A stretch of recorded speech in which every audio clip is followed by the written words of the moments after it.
Bapak, Ibu, Saudara sekalian, perkenalkan saya Dr. Ana Agung Ayu Yuli Gayatri, salah satu dosen di Fakultas Kedokteran Universitas Udayana. Saat ini juga sebagai peserta sertifikasi dosen atau Sertosmart gelombang pertama di tahun 2022. Berikut ini saya akan memaparkan video PDD UKT-PT atau pernyataan diri dosen untuk unjuk kerja Tridharma Perguruan Tinggi di bidang pengajaran. Saya adalah seorang dokter pendidik klinik atau Dokdiknis dari Kementerian Kesehatan. Sebagai seorang pendidik klinis, di samping aktivitas mengajar di kampus, saya lebih banyak melaksanakan kegiatan di Tridharma Perguruan Tinggi di rumah sakit dengan mendidik mahasiswa S1, program studi pendidikan dokter dan juga pendidikan SP1, program pendidikan dokter spesialis penyakit dalam dengan bidang keilmuan saya. Pada kegiatan pengajaran, saya mengampu beberapa mata kuliah meliputi Infection and Infectious Diseases, problem infeksi pada penyakit dalam, gawat darurat dasar di bidang penyakit dalam, konsultasi medis dasar, nutrisi klinik dan travel medicine pada spesial topik, serta basic clinical skill. Dalam pengamatan saya, pada proses pembelajaran yang saya lakukan selama ini, saya menyadari kesulitan mahasiswa untuk memahami substansi materi mata kuliah tersebut. Bila tidak dibantu penjelasan dengan bantuan teknologi audiovisual yang lebih optimal serta diikuti dengan diskusi ilustrasi kasus yang nyata, maka dalam tiap mata kuliah yang saya ampu tersebut saya menggunakan perangkat pembelajaran dengan menyusun buku study guide Block of Infection and Infectious Diseases, buku study guide spesial topik, materi kuliah blended e-learning dan diupdate secara berkala mengikuti perkembangan ilmu terkini, dilengkapi contoh kasus, learning task dan learning outcome juga. Saya memberikan hard dan soft copy-nya kepada mahasiswa agar dapat dipelajari dan mahasiswa juga dapat melaksanakan pembelajaran online melalui OASE, Learning Management System untuk menjalankan perkuliahan online, serta mengikuti tatap muka dengan perkuliahan yang saya selenggarakan teratur sesuai kalender akademik, dilanjutkan dengan diskusi kelompok SGD atau Small Group Discussion dan Pleno.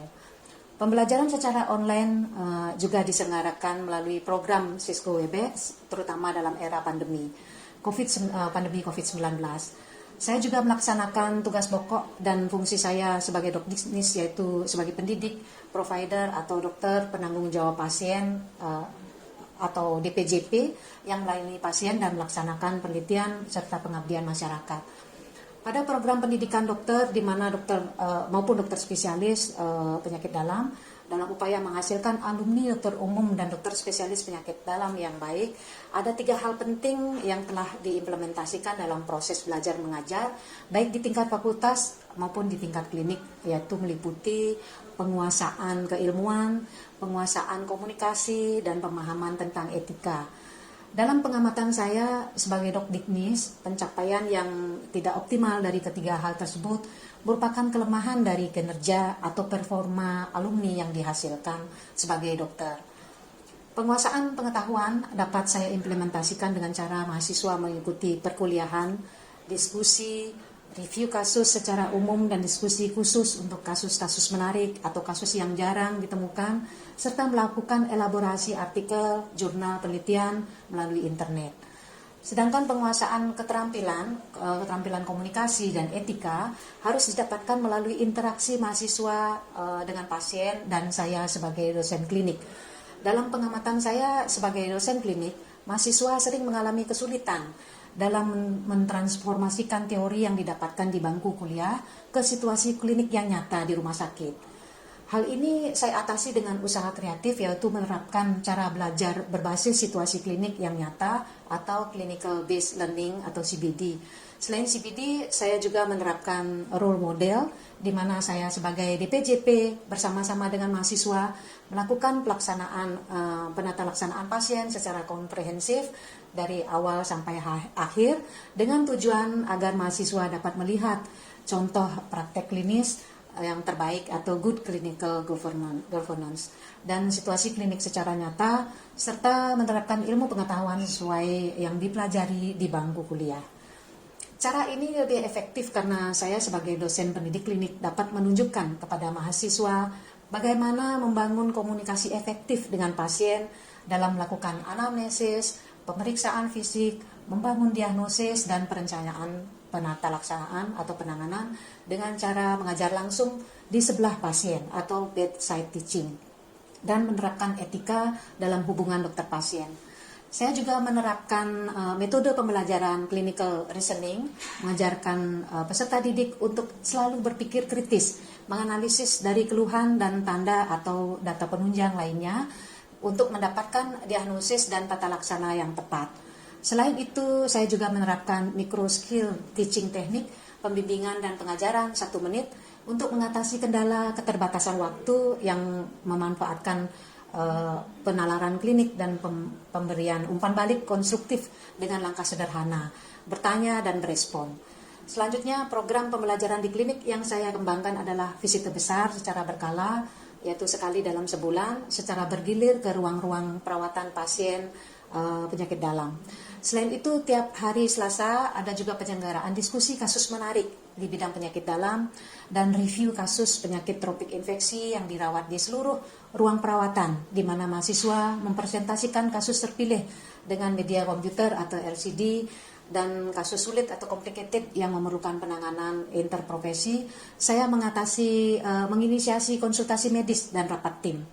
Rapat tim dihadiri semua dokter yang ikut merawat, perawat ruangan, pihak manajemen rumah sakit dengan menyertakan mahasiswa atau peserta didik sehingga memberikan akses kepada mahasiswa untuk belajar bagaimana pelayanan pada kasus yang kompleks harus diselesaikan dengan pendekatan interprofesi.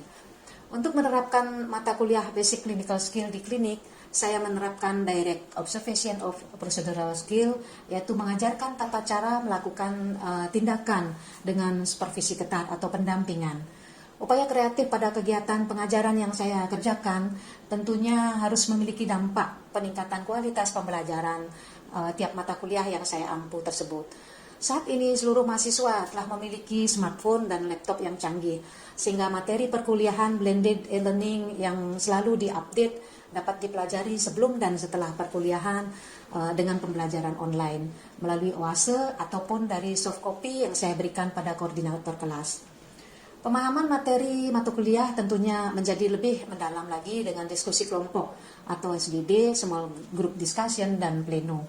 Hal ini tampak nyata dengan suasana belajar yang lebih semangat dan hidup, ditandai partisipasi aktif mahasiswa dalam SGD dan pleno yang menunjukkan bahwa mahasiswa lebih tertarik untuk belajar dan mengerti dengan lebih mudah dan cepat materi perkuliahan, diikuti dengan peningkatan sebaran nilai ujian, meningkatnya mutu tugas mahasiswa. Sedangkan upaya kreatif pada pembelajaran klinik yang saya kerjakan meliputi bedside teaching dan clinical reasoning, melibatkan aspek belajar dari role model dan visite besar secara berkala, memberikan dampak pada mahasiswa yaitu mendapat pengalaman belajar langsung dengan pasien dan dosen dalam merawat pasien secara profesional dan tetap fokus pada kenyamanan pasien.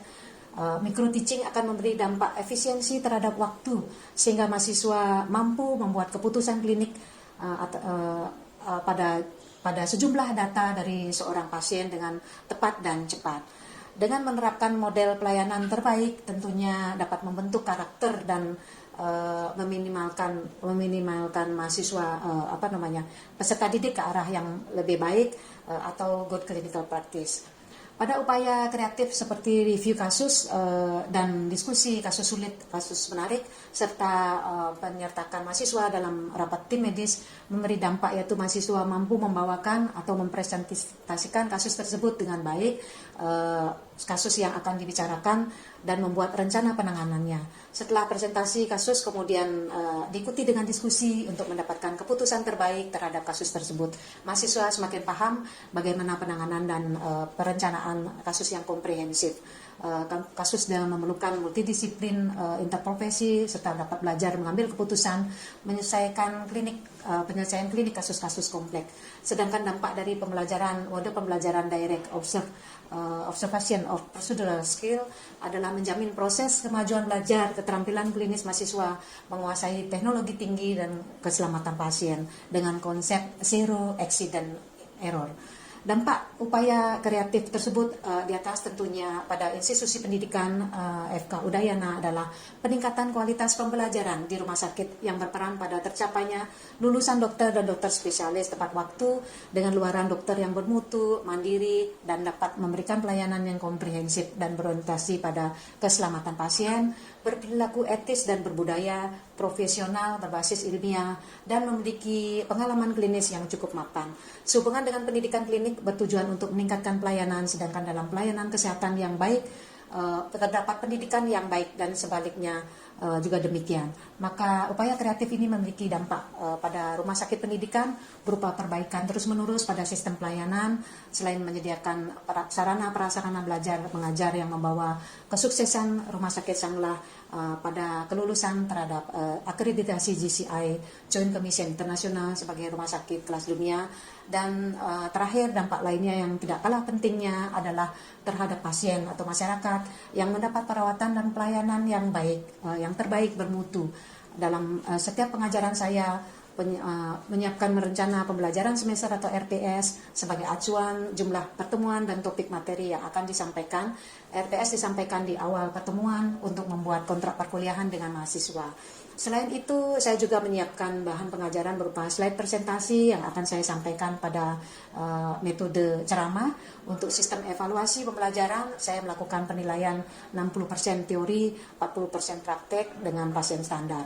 60% teori terdiri dari 10% kehadiran, kemudian ujian tengah semester atau UTS 25% dan ujian akhir semester 40%, dan terakhir adalah tugas responsi kasus 25%. Untuk penilaian praktek terdiri dari kehadiran 10%, sikap 25%, pengetahuan 15%, keterampilan 40%, dan evaluasi mahasiswa akan disampaikan melalui workup group dalam bentuk tabel rekap nilai.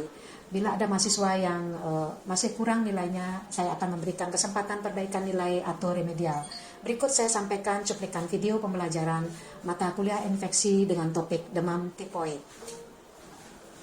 Baik, selamat siang kepada semua adik-adik mahasiswa semester 3.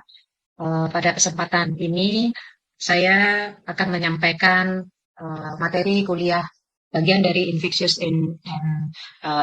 disease block yang berjudul demam tipoid atau typhoid fever ya. Mungkin sudah kenal dengan saya, Ana Agung Ayu Yudi Gayatri. Saya staf pengajar dari Departemen Penyakit Dalam Universitas Udayana, Divisi Penyakit Tropik dan Infeksi. Baik, saya lanjutkan. Ini adalah jadi mata kuliah blok infeksi yang disampaikan, dan saat ini adalah mata kuliah nomor 9 dengan standar kompetensi 4A ya. Sebagai outline akan disampaikan nanti histori dari demam tipoid tersebut, introduction, pathogenesis, gambaran klinis, komplikasi, diagnosis, treatment, dan prognosis. Kita bicara dari awal, dari histori dari demam tipoid ini ya. Demam tipoid pertama diketahui karena muncul di New York ya tahun 1906, di mana menginfeksi 53 orang sehingga menyebabkan kematian sekitar 5 orang. Dan kemudian diketahui bahwa sumber penularan adalah tukang masuknya ya, atau ini setnya yang kemudian meninggal setelah dikarantina 26 tahun lamanya. Selanjutnya tahun 1880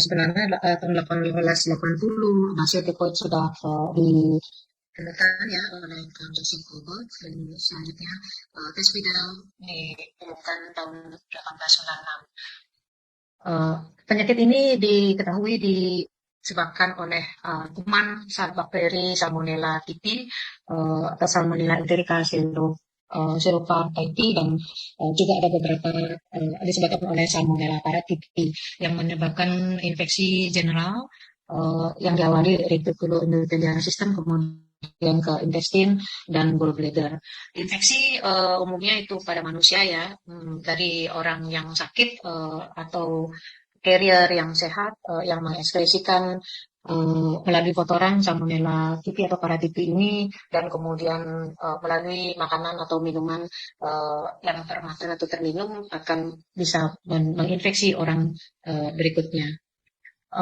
Dalam epidemiologi di sini digambarkan masih kasusnya masih tetap tinggi ya, 11 sampai 20 juta orang menderita tipoid di seluruh dunia, dan angka kematian yang masih cukup tinggi terutama di komunitas yang masih negara berkembang atau negara yang di bawah miskin lah ya, negara miskin. Ini bisa dilihat pada peta sebarannya, dan ada juga yang mengelompokkan menjadi high endemicity, medium endemicity, dan sporadic outbreak. Indonesia di sini hijau semua, berarti high endemicity ya.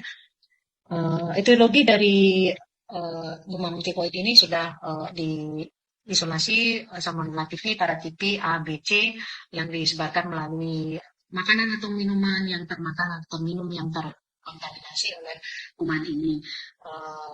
Air yang terkontaminasi itu akibat pada sanitasi yang buruk ya, dan pada seseorang bisa terjadi asymptomatic carrier, tidak bergejala, namun tetap berkembang salmonella tipi tersebut di dalam saluran cernanya dan kemudian diekskresikan melalui kotoran urin atau fesesnya, yang kemudian dapat menginfeksi makanan atau minuman yang mengenai orang sehat lainnya. Ini adalah gambaran mikrobiologisnya. Mungkin saya tidak detail bahas lagi karena pada mungkin blog mikrobiologi yang lain sudah dijelaskan. Jadi salmonella ini diklasifikasikan menjadi tipoidal dan non tipoidal. Yang tipoidal menyebabkan tipoid fever, yang non tipoidal dapat menyebabkan non tipoid ya, atau bisa hanya berupa gastroenteritis dan disebut juga dengan keracunan makanan. Source infeksinya adalah air, minuman atau makanan, atau tangan dari food handler ya, atau juga melalui lalat yang mengandung kontaminasi oleh salmonella tipi tentunya, kemudian itu terminum atau termakan oleh orang sehat lainnya, dan terjadi penularan. Mode transmisi ini melalui feses, urin, kasus atau carrier ya, yang terkontaminasi salmonella tipi, paratipi pada air, tanah, pada lalat, jari tangan food handler, kemudian pada makanan, dan kemudian termakan atau terminum ya. Ini patogenesisnya, jadi salmonella tipi yang terinjek itu akan masuk kemudian ke melalui epithelial sel ini, intraluminal, mengalami multiplikasi intraluminal, kemudian masuk interseluler, melanjutkan multiplikasi, dan pada mesenteric lymph node ini dapat menimbulkan nekrosis, hemorrhage, dan perforasi, bahkan kematian ya. Dan sebagian masuk ke dalam usus dan gallbladder untuk kemudian diekskresikan ya. Gambaran klinis terdiri dari minggu pertama itu ada malaise, nyeri kepala seperti infeksi bakterial pada umumnya, dapat terjadi juga sakit menelan dan batuk. Demam umumnya bersifat step ladder, ini yang dijadikan gejala khas dari demam tipoid, atau meningkat seperti anak tangga ya. Kemudian minggu kedua antara 7 sampai hari ke-10 dapat terjadi epidemi pada beberapa pasien, atau juga ada terdeteksi di sini predikatif relatif atau rospop ya. Pada minggu ketiga terjadi tipoid state. Ini ada bisa muncul gejala toksik sampai dengan delirium, disorientasi, diare, ya, dan selanjutnya bila lewat minggu ketiga pada minggu ketiga ini ada risiko terjadinya komplikasi intestinal hemorrhage ataupun perforasi, dan juga komplikasi yang jarang lainnya bisa terjadi hepatitis, pneumonia, tromboflebitis, endokarditis, kolesistitis, nefritis, osteomyelitis sampai dengan psikosis, dan juga menjadi gallbladder carrier. Ini adalah gambaran temperatur pasien yang step ladder pattern yang khas. Namun biasanya ini untuk pasien yang alamiah ya, gambaran alamiahnya tanpa intervensi obat-obatan. Bila sudah mendapatkan paracetamol, maka gambaran ini tidak akan terlihat lagi. Dan ini untuk paratipoid fever dikatakan lebih ringan gejalanya, dan juga dalam waktu yang lebih singkat.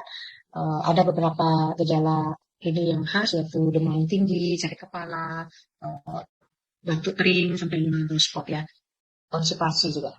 Nah, ini beberapa gejala yang khas untuk demam tipoid. Dan ini gambaran dari infeksi pada usus ya, usus halus ya, bisa terjadi awalnya, sorry, pada lumen usus gambarannya seperti ini, awalnya terjadi inflamasi, kemudian bisa nekrosis, dan dapat terjadi ulcerasi. Dari ulcerasi ini ada yang sembuh spontan, ada yang mengalami perforasi atau perdarahan. Ini gambaran pasien yang dioperasi karena perdarahan usus, dan ini dari endoskopi, gambaran perdarahan usus juga ya. Dan ini dari patologi anatomi ya. Beberapa komplikasi medis dari demam tipoid itu dari ujung rambut sampai ujung kaki itu ada ya, dari kepala ada meningitis, bisa terjadi bronkitis, hemolytic anemi, lobar pneumonia, ya, kemudian nefritis, peripheral neuritis. Bagaimana diferensial diagnosis dari demam tipoid ini? Ada banyak ya. Jadi penyakit-penyakit infeksi yang menyebabkan demam ini yang paling dekat adalah bacterial enteritis, kemudian dengue fever, hepatitis, malaria, leptospirosis, absces sampai dengan akut HIV. Ada beberapa cara diagnosis yaitu melalui kultur ya, lidal, selain agglutination, antimicrobial susceptibility testing. Ini investigasi diagnostik yang dengan kultur ya, bisa dari spesimen urin, stool culture, bone marrow ini yang apa namanya yang standar ya, sebenarnya yang paling baik, tapi dari darah paling banyak dikerjakan. Dan ini koleksi dari spesimennya minggu pertama di blood culture yang paling sensitivitasnya paling tinggi ya 90%, sedangkan pada minggu kedua bisa blood culture versus lidal, minggu ketiga lidal blood culture versus. Untuk lidal ini dengan serum agglutination daripada minggu kedua sampai ketiga itu mendeteksi antibody O dan H, dan pada interval hari ke-7 sampai hari ke-10 ya. Namun di sini banyak kelemahannya ya. Jadi titer yang dipercaya signifikan menunjukkan itu kalau demam tipoid dengan didukung dengan tentunya klinis, titer U lebih dari 160 dan titer H lebih dari 120. Banyak beberapa diagnosis tes yang lain untuk demam tipoid itu ini sudah juga dikerjakan di Rumah Sakit Sanglah. Sedangkan untuk PCR ini adalah diagnostik yang apa namanya dapat dipercaya, paling dapat dipercaya, namun tidak dapat digunakan untuk di pelayanan secara rutin karena masalah biaya dan pelaksanaannya ya. Jadi selanjutnya yang penting saya sampaikan mengenai typhoid carrier ya. Jadi dari Salmonella pasien typhoid fever ini yang sudah sembuh, ada yang pernah sakit kemudian sembuh, ataupun ada yang langsung asimptomatik dapat menjadi carrier. Dari carrier tersebutlah kemudian penularan itu agak sulit dideteksi. Dan ini beberapa cara untuk diagnosis carrier. Gimana mengenai prevensi dan treatment. Prevention tentunya yang pertama vaksinasi, ya. Kemudian menghindari makanan atau minuman yang terkontaminasi, menjaga kebersihan makanan minuman. Ini yang tidak kalah pentingnya adalah menjaga kebersihan tangan dengan mencuci tangan yang teratur dan dengan cara yang benar sebelum dan setelah makan. Kemudian konsultasi dengan spesialis atau spesialis penyakit dalam atau spesialis penyakit dalam konsultan penyakit tropik infeksi, atau konsultasi ke dokter bedah bila diperlukan. Pengaturan diet adalah makanan atau minuman yang tentunya higienis, oral nutrisi bila masih bisa ya. Kalau bila belum tidak ada komplikasi yang berat, sedangkan untuk aktivitas disarankan untuk bed rest untuk mencegah komplikasi yang lebih berat. Untuk medication, antibiotik yang di sini masih disarankan yaitu golongan ampicillin, chloramphenicol sudah saat ini sudah sangat jarang digunakan ya, fluoroquinolone yang lebih sering, atau cephalosporin generasi 3.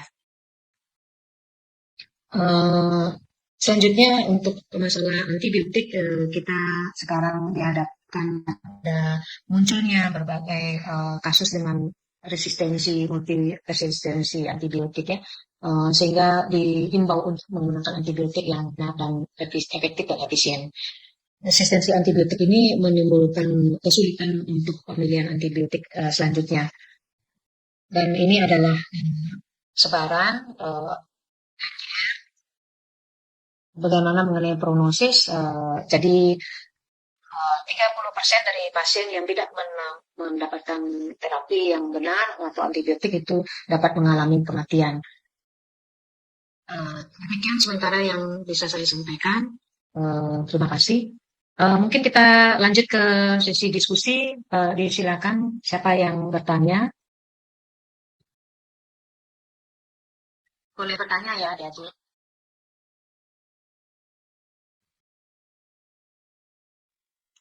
Selamat siang, dokter. Selamat siang. Selamat siang, dok. Terima kasih, dok, atas pemaparannya, dok. Izin, dok, untuk Dengan siapa ini? bertanya. Dengan Sisi, dokter. Dengan siapa, Dek? Sisi, dokter, Presiden Divisi Sudah Tropik, on dokter. kameranya? Oke, dok. Ya, oke. Oke, dok. Terima kasih, dok, atas pemaparannya, dok. Izin, dok, untuk bertanya. Kan seperti yang tadi dokter bilang, untuk penyakit tifus ini kan sudah ada sejak lama dari tahun 1906. Dan Ya. kenapa hingga saat ini masih terus penyakit tifus ini masih terus ada? Bagaimana pencegahan kita untuk menghindari itu semua, dokter? Dan kalau misalnya pasien pasien kan juga sering diketemukan dengan karier yang asimptomatik, yang terutama bekerja di bagaimana untuk pencegahannya? Ini dokter. Sumber penularan. Iya. Baik, terima kasih Adik Vivi ya. Bagus sekali pertanyaannya. Jadi memang demam tifoid ini penyakit yang sudah lama dan sudah teridentifikasi kausanya, agennya, ya, dan obatnya juga sudah ditemukan. Namun jangan lupa, jadi penyakit infeksi itu memang agak sulit dieradikasi karena ada beberapa faktor yang menentukan. Yang pertama host, kemudian agent, virulensi kumannya, dan yang ketiga kepekaan terhadap antibiotik dan lingkungan, faktor lingkungannya. Jadi kalau kita lihat faktor hostnya di sini, kita harus senantiasa menghimbau untuk lupa tetap menjaga ketahanan tubuh, baik itu dengan jumlah yang cukup serta istirahat yang cukup disertai dengan olahraga, dan juga mencegah ini kebersihan, menjaga kebersihan, terutama kebersihan tangan ya pada saat dan alat makan. Selanjutnya masalah virulensi kumannya sendiri. Nah, akhir-akhir ini mulai muncul ini kuman MDR yang kebal terhadap antibiotik ya. Jadi kebal terhadap beberapa antibiotik yang sebelumnya kita handalkan untuk mengobati demam tifoid, maka muncullah kembali demam tifoid tersebut. Ini yang memang masih menjadi tantangan kita. Nah, mengenai carrier di sini, apalagi carrier yang asimptomatik itu memang agak sulit dikendalikan ya, sehingga sebenarnya dihimbau untuk melakukan screening ya, untuk terutama pada orang-orang yang melayani di bidang kuliner ya, apakah itu chefnya atau food handlernya, itu disarankan untuk melakukan rectal swab secara teratur dan juga vaksinasi. Mungkin itu yang bisa kita himbau, namun tentunya memerlukan komunikasi yang lebih ini kepada beberapa intens kepada mungkin dinas dari dinas kesehatan dengan dinas lainnya secara langsung untuk menghimbau, menertibkan atau mendisiplinkan karyawan dari restoran ataupun pusat-pusat kuliner tersebut. Demikian yang bisa saya jelaskan. Saya kira baik. Saya kira karena waktu mungkin kita akhiri. Terima kasih atas interaksinya adik-adik semua. Selamat siang, selamat belajar.